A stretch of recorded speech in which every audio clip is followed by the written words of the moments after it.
And hi, everyone. It is wonderful to be here with all of you. I was reading Wade and Wendy and Dave's post last night about how difficult it was or challenging to be really excited about doing this conference while at the same time we are facing these unprecedented times. So I have to confess and admit coming into this, like this is the toughest that I have ever experienced as a business owner, someone who has been in recruiting. I've been in this industry for over 20 years. I'm deeply embedded in diversity and inclusion. I co-founded a women in technology group called ARA. It's attract, retain, and advance women in tech. We have 6,000 men and women as part of the program. Oh, and I'm a wife, a mother, a sister, a daughter, a friend. I feel like we're just facing these uncharted waters, but what excites me or gets me energized is that I feel like we as a group here, a collective, are sitting at one of the most powerful intersections to make change with talent and technology. So as you think about your roles and you think about rising up that next generation of recruiters and talent, you have so much power and opportunity sitting in front of you. Eleni, with the tools you use, we'll talk about those today, the way you communicate, the way you recruit, where you look for talent, how your culture is, the opportunities you're creating, where you spend your time when you're giving back.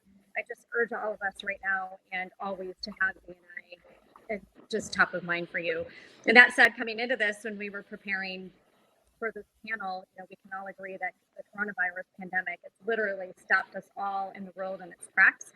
And despite that, when it comes to talent acquisition and management, every organizational need is somewhat varying across industries and geographies. So for some, hiring needs remain mission critical and open positions still need to be filled. And then for others, it's the center of attention is on retaining current staff or keeping talent pipelines warm for when we do actually open up and can hire. But what I will say is companies, however they vie for job seeker attention and nurture them along the way, or once on board, it has fundamentally changed in what seems like overnight as our resilience on digital technology becomes the real leading factor in our ability to compete. So as our world just continues to shift and companies continue to adapt on transforming the what was to what will likely remain, we need to think about our goals when connecting and working with prospective and current talent, how we message it, the content format, how to best reach them, amplify our efforts. The notion of this marketing funnel that we've all created and know about has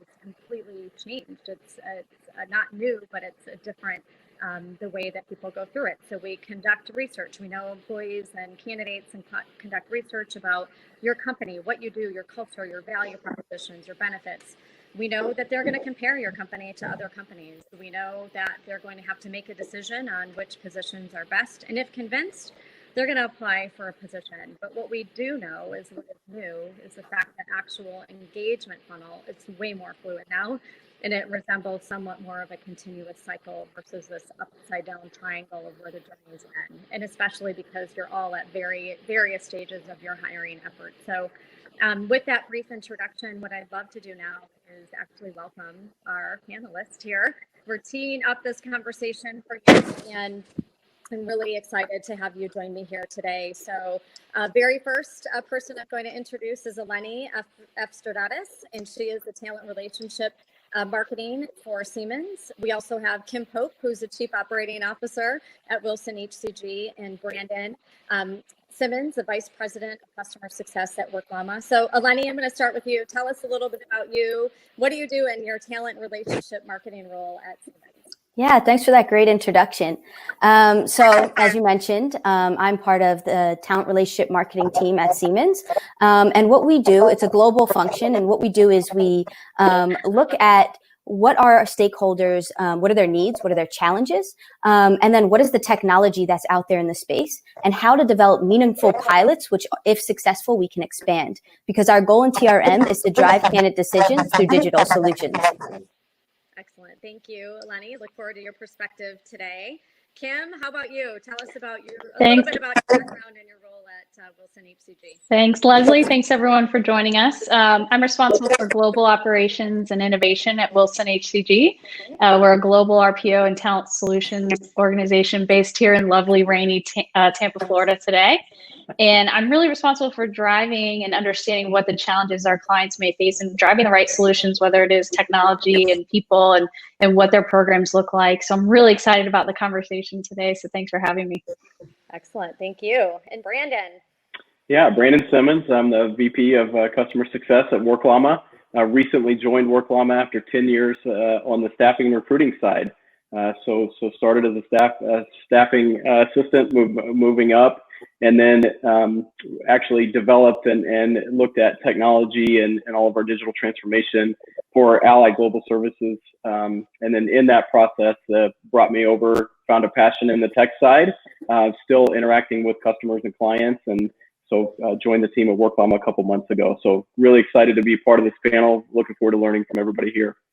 Fantastic. We have a great group here of very different roles within your companies as it relates to how you're working with talent and helping other companies find it. So I thought we could actually just take a minute to reflect and pause.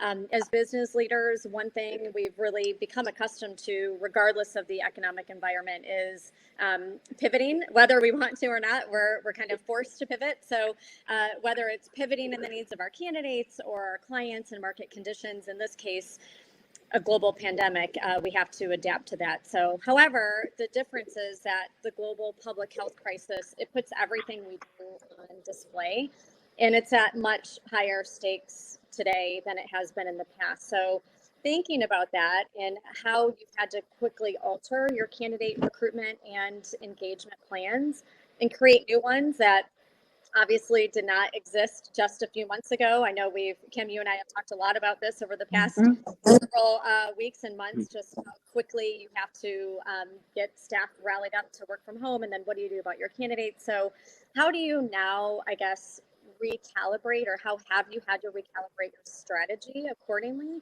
So by either investing in or recommending the tools to facilitate the needs, or leveraging other more grassroots efforts to maintain and engage your current and prospective talent base. So Kim, why don't we start with Yeah, I've had a lot of discussions around this the past 2 to 3 months, and it really isn't that it didn't exist a few months ago, but what we've really seen is like technology adoption and a lot of those transformations has really sped up the discussions, whether it's, like you mentioned, working from home. Companies are now adopting more video interviewing tools.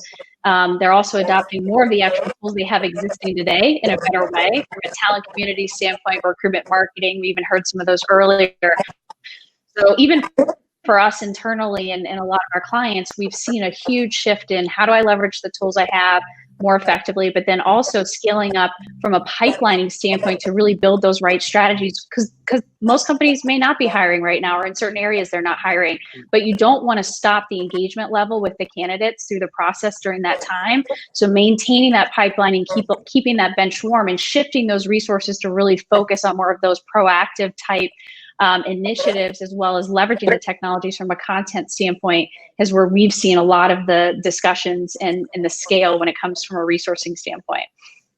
You mentioned talent pools and the engagement and so forth. I'd love to hear from you. Just what have you all had to do to change or recalibrate during these times, knowing that your clients have, some are thriving and some are building that pipeline and trying to keep them engaged. What have you all had to look at?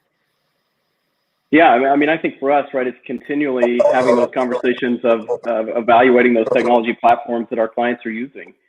How do they seamlessly work together? How do they make the process frictionless for the talent that they're really looking to attract? Reskilling and upskilling their existing teams to fill holes that are there potentially.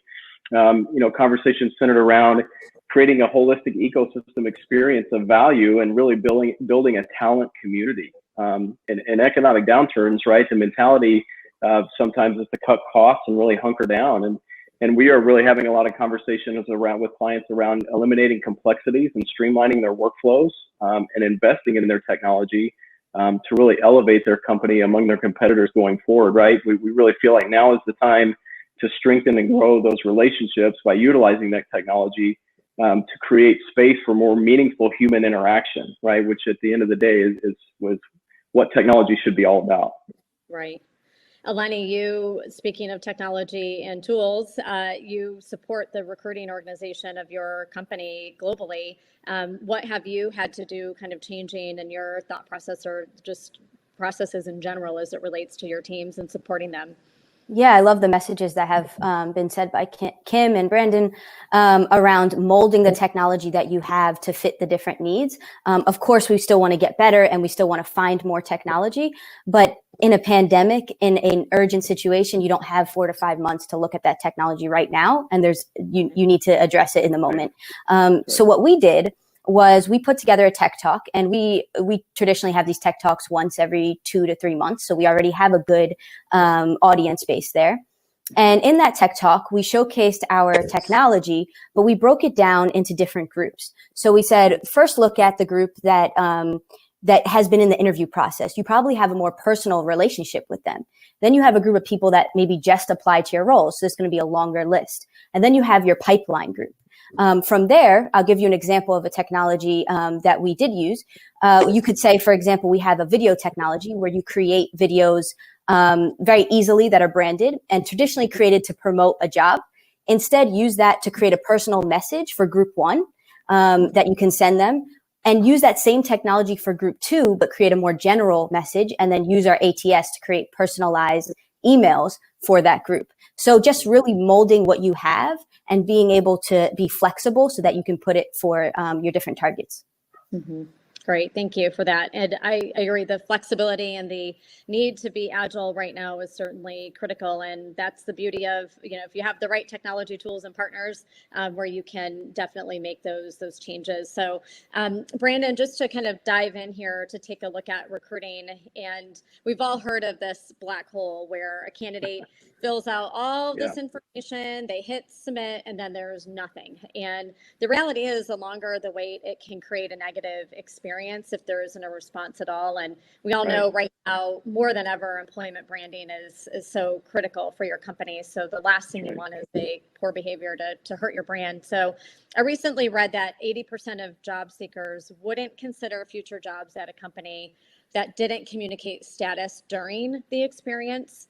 And we know that in many cases, those candidates, they often become clients too. So what are some of the ways you're tackling, or what you've seen specific HR tech tackle in terms of making those connections and trying to help minimize those response times? Sure. I think there are a lot of fantastic tools that have come into the market in the last few years, right? Kind of that space race in the last few years to incorporate into your business to elevate that candidate experience and provide a closed loop of communication to those potential job seekers. I really feel like the saying that the time is money applies to this, right? The more time that elapses between communication to your potential candidates, the less likely they are to be excited about the opportunity, or in turn think anybody's excited about them as a candidate, right? So decreasing that response time is really critical to maximizing how they perceive your brand, and then even the long-term prospects of working with your company. Another thing to look at is how the industries are balancing, other industries are balancing tech and human interaction. And I think that currently the mortgage process is a great example. It's probably near and dear to me because I just went through it, but it's come a long way in the last few years, right? Tech automation is handling the tedious collection of documents, and while the broker is spending their time building relationships and getting to know the ins and outs of the situation so that they can be a really valuable resource. And I think that's what recruiters should do, right? Is the tech should take the menial and tedious task away, right? So that they can really open themselves up to really create meaningful relationships with those candidates. So, some of the most successful things I've seen firsthand is automating engagement, building attraction strategies, really building, nurturing, and growing talent communities. You have to connect with talent where they are, and candidates need to be really nurtured through their journey through that workflow automation and AI, but also in human interaction and provide at the right space, right? And providing continual communication strategies for their experience with your company, right? And I think employing digital strategies in these ways provides time and space for people to really build genuine connections. Mm-hmm. We're going to talk in a little bit, Eleni, and I have a question for you around all the different types of technologies. But you have to imagine, Brandon, when you're talking to candidates and you're thinking of that funnel again, and you look at each of the different stages of it, if you just wear the lens of the candidate as you're building and looking at your process and your tools and technologies, you've got to think to yourself, like, okay, this could hurt our brand. It could really be detrimental to our company, I would start saying something like, if your recruiting team can't keep up with it and it's not core, we should all start just saying there's got to be a technology for that, because there are so many out there. So great. Exactly right. Yeah. Well, managing that experience, thinking about that journey, I talk on a lot of panels about creating that positive experience and really thinking about, as you put yourselves in the shoes of the candidate, have you really gone through the same process and experience? And even to think about it as you've applied for your own most recent job, in some cases, Brandon, like yours, pretty recent, what was that experience that you went in? So some would say, I guess, post the COVID world, that it'll create better experiences for candidates who've had to traditionally wait in long lines to get in front of recruiters, let's say at career fairs, or wait to hear back, if at all, once submitting their resumes. They say there's an opportunity to kind of improve that experience by fostering more communication when actually, ironically, the physical aspect is removed. So while a lot of people would say, oh, they'd use it as a differentiator, we interview every single candidate in person. Now what we're saying is it may actually get improved to a certain degree. And obviously there's a good mix for everything here, but creating that more interactive and personalized interactions, whether through, engaging content at certain stages or additional automation, or just leading with kind of empathy first, knowing what people are going through. Eleni, I'd love to know in your role, especially because you're supporting the recruiting team who's working day in and day out with the candidates and ensuring a good experience. What are your thoughts on this, as well as HR technology's ability and potential to create those additional touch points leading to just a more meaningful experience throughout that journey for candidates? Yeah, I believe that the era of digitalization came well before COVID, but I do agree that COVID really highlighted it for companies that didn't maybe jump on board in the beginning or were a bit slow. At Siemens, my role especially was created specifically for this, because we are in over 120 countries and we don't always have the opportunity to be face to face. So I totally agree that it's going to become more digital. And to your question, are we set up for it? Is the technology there? Of course, technology can always be improved. But if you asked me that a few years ago, I would have said HR is nowhere near traditional marketing. But we've made leaps and bounds since then. The key is, do we have the right expertise?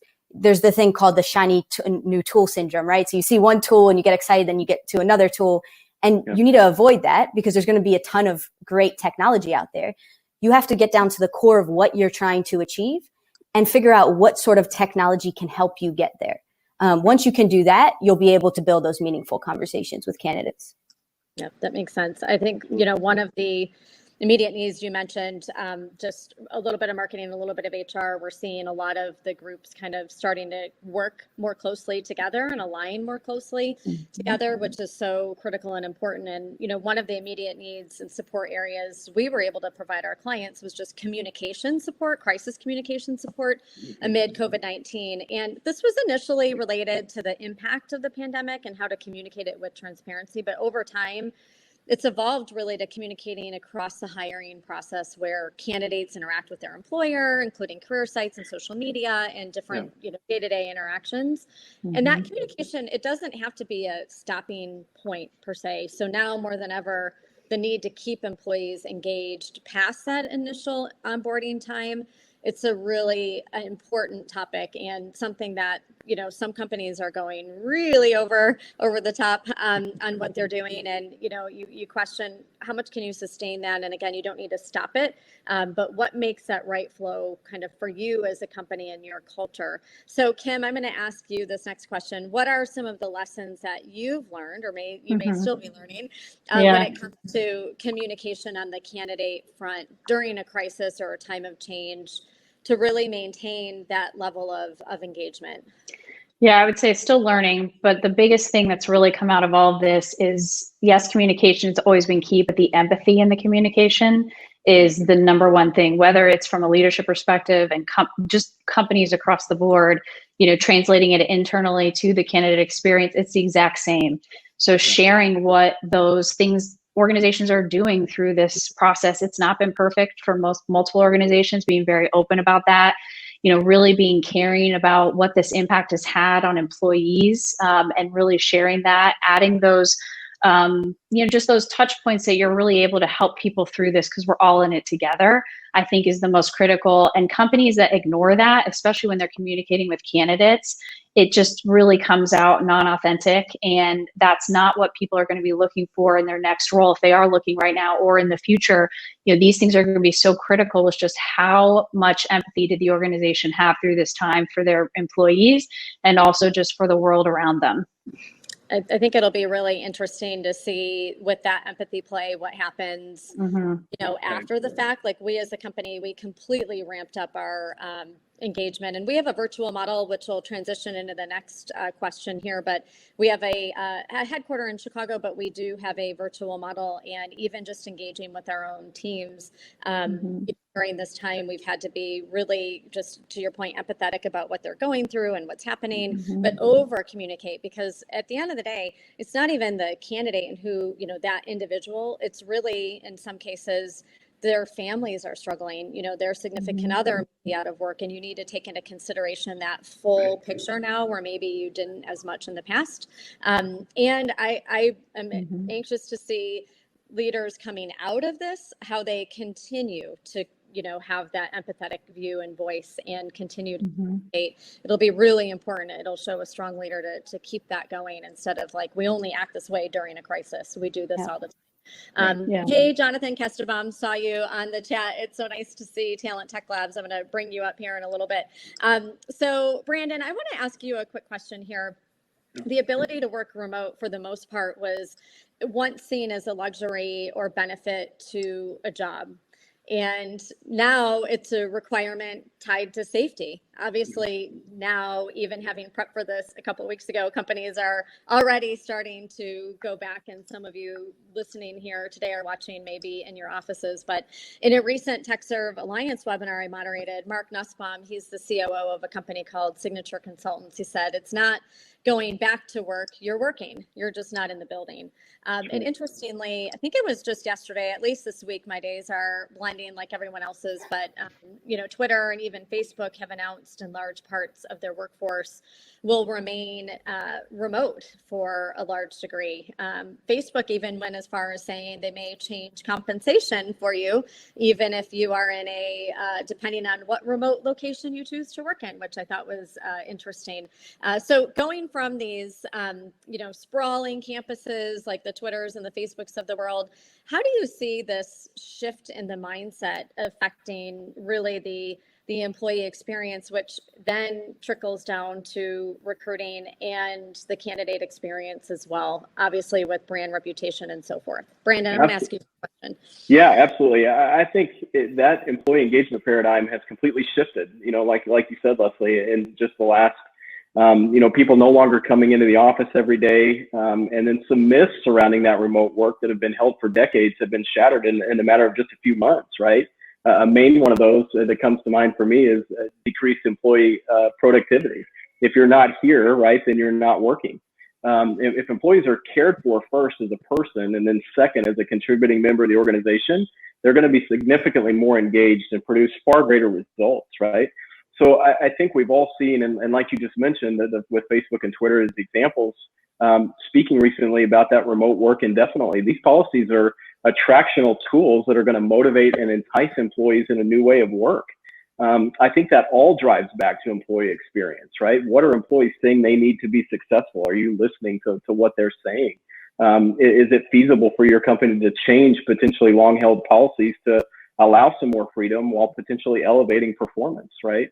The remote experience is even more human at this point, right? Dogs barking, kids in Zoom calls. I think we've all experienced that. That's the norm rather than an exception. So, returning to the office is not necessarily built for social distancing.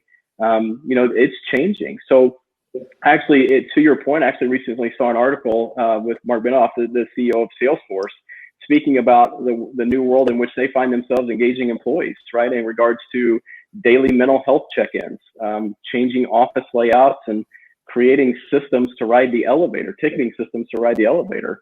So our world is completely changing, right? So as a tech company, right, us at Work Llama, we're also changing the way that our teams are structured, how they communicate, the tools that we use to effectively engage our customers, all those things to provide a great experience. So, all those things should work together. Yes, they will change, but they should all work together to even increase that experience across the board. Right. As I hear my dog pitter pattering over. Perfect. Now it's a call. Well, two quick things on that front. What I love is that it's just the word real. Everyone talks about being an authentic leader, like Absolutely. authentically authentic. It's a mouthful, but just getting to know someone. So I was on a call before this, and CEO of a publicly traded company, he didn't have his camera on the entire time, no camera. At the very end, he turned his camera on, and he had his little German Shepherd puppy in his lap, and he was just like, "I'm dog sitting right now," so I wasn't on camera. And then, without fail, the entire executive team went, grabbed their dogs, brought them over, and each one, and I loved it. And then I moderate a book club in the recruitment industry, and someone on it last Friday, she lives on a farm. She brought in 2 baby raccoons, and oh my God. Kim, you are part of this group. Wow. She was holding the 2 baby raccoons, and all of us were like, "We want to come through that screen. Would you host?" And whatever. But it just gives you the sense of being, knowing people a little bit better. It allows you to be more empathetic and absolutely, it humanizes the experience, right? I mean, even before, when you go back and think about those calls, if that happened before, I mean, you were an outcast if that happened before, right? Totally. So it totally changed. Yes, I have a 4-year-old son who likes to pop into my Zooms and talk about the ghosts. He's obsessed with ghosts, and before I would have been mortified, but now it's not so much. But anyway, moving on from that topic, Eleni, you are in a great role, and if we were in person, the crowd would probably start cheering right now because you really are an advocate for recruiters and for your recruiting team. And a lot of times, recruiters can get burnt out and overwhelmed with just too many tools and technologies. So interestingly, I mean, if you think of just the past few years, even thousands of new technologies have been launched in support of talent acquisition and recruiting. HR Tech, the event alone, had over 500 technology vendors. And Jonathan, here's the shout out, Talent Tech Labs didn't even exist. And my gosh, look at their the ecosystem that they've created, the chart and the business. It's brilliant, and it's tracking everything for us. We now need a company to be that analyst for our industry. And Eleni, you could argue your role even in companies is somewhat new. So when looking at ways to improve the candidate experience, how do you ensure you're not also overloading your recruiters with technology? We often hear feedback that they aren't heard enough and want to engage them more in the process. Yeah, I love that question because, as you said, this is part of the core of what I do. So the first and foremost, you need to listen. So go out and talk to the different stakeholders. And I don't mean listen to fix, but listen to listen. And that's totally different. Because when you listen to listen, you can learn stuff that you didn't think was a problem, and maybe you didn't think you could fix. So learn about what their goals are, what their challenges are. And then what I did actually, and what I would suggest that others do in either in my role or in other roles, is I took a slide and I basically put all of our technology on that slide. And then from there, I took from what I was hearing in my head based off of the conversations I was having, I split it up. Again, I love to split things up. I split it up into segments. The first being the how. So what I was hearing was, how do I get the message out? So that could be your CRM. That could be a paid advertising tool. So that's a how. But once you solve that, it's the what. So what content do I put into those tools? So that could be a technology that helps you build branded messaging or helps you design ads that you maybe didn't need an agency for. You could do it right there and then. And the last one being the who. So yes, I have content. Yes, I have a way to push it out, but who am I pushing it out to? And I don't just mean like a software engineer.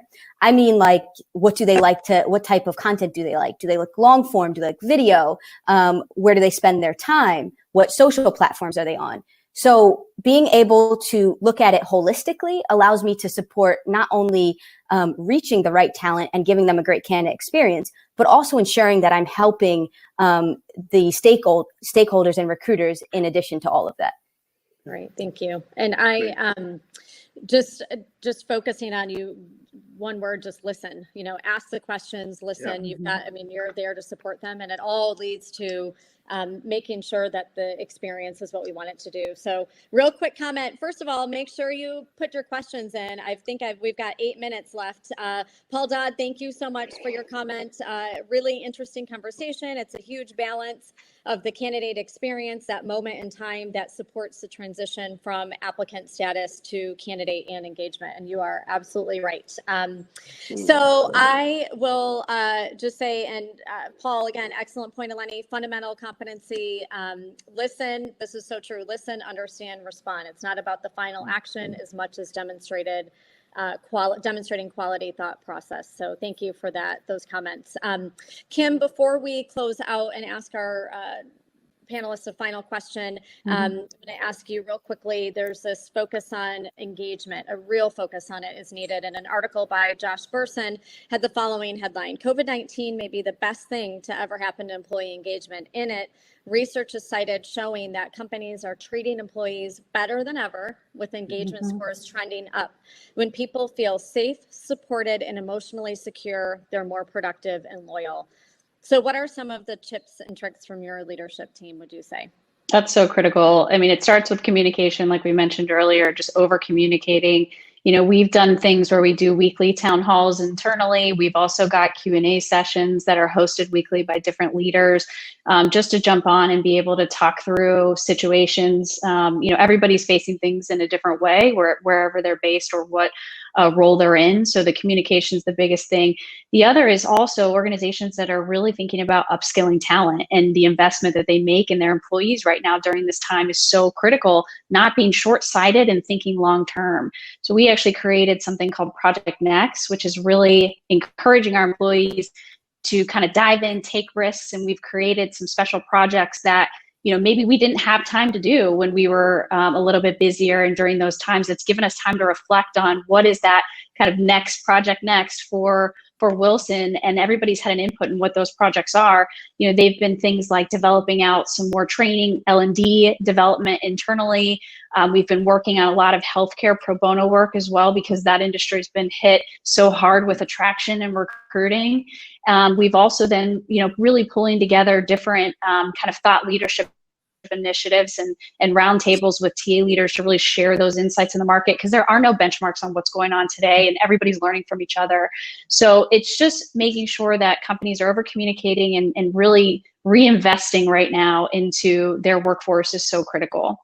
Right. So I don't want to overlook something you said, Project Next, and just a little tip, marketing branding tip here. When you name a project internally, it gives it a lot more clout and credibility, and people believe you and will kind of hold on to it a little bit more seriously. So anyway, just a little quick tip there. Name, if it's an important enough project, give it a little brand. Okay, so for years, we're going to go ahead and start to close this out now. For years, people have been talking about more remote models or leveraging technology for more efficiency as it relates to working between talent acquisition in the businesses and talent acquisition in the actual candidate.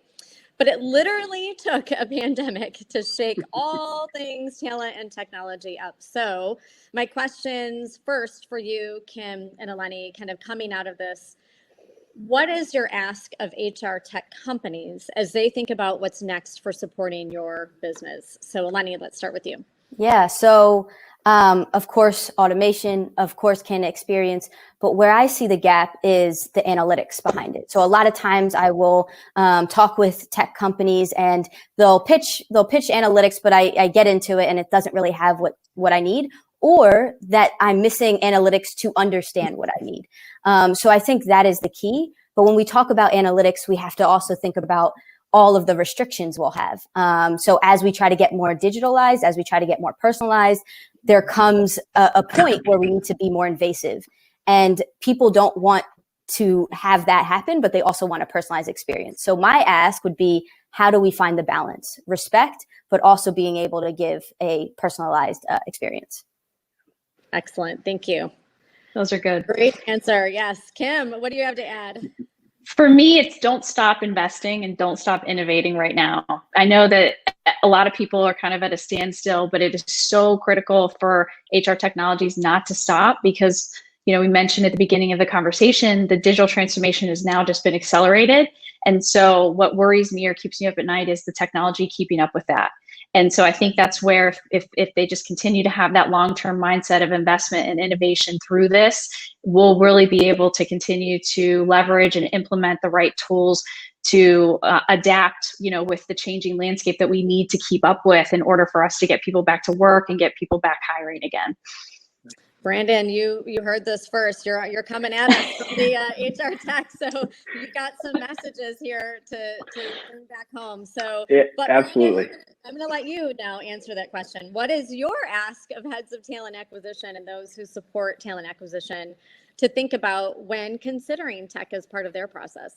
Yeah, I think just to that point, our first job is to listen, right? To listen to see what the underlying issues are.